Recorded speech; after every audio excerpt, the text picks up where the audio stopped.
All right, thanks, Gerald. Nearly 20% of American household trash dumped in landfills is categorized as durable goods. That's like, lamps, furniture, appliances, and a lot of that could be repurposed or even repaired. 5 on your side's Keely Arthur tells us about one organization here in the Triangle teaching people what has become the lost art of garage repair.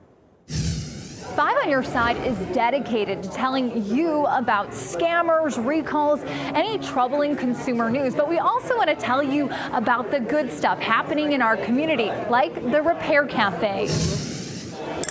Avery Whitaker's bicycle is broken. The back tire kept stopping. Sad news for a 5-year-old who would rather be riding. I like ringing the bell. Avery is in luck. Her mom brought the bike here to Repair Cafe, an occasional clinic offering free repairs. Anywhere from 60 to 65% of the items that come through the door today will go out working. Repair Cafe is an international effort to reduce waste by encouraging people to repair items they might otherwise throw away.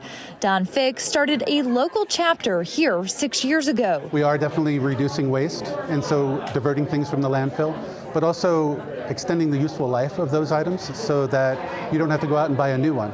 My name is Maggie Gibson, and I'm having 2 antique lamps repaired. I didn't want to break it even more, and so I'm trusting a professional to help me out with bringing them back to life.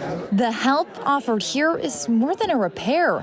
It's a hands-on learning experience. It's fascinating. I'm learning about live wires and complicated things that I've never seen before, and it's very interesting. It's like a science class. Product manufacturers are very happy for you to think that the only solution is to throw away and buy new.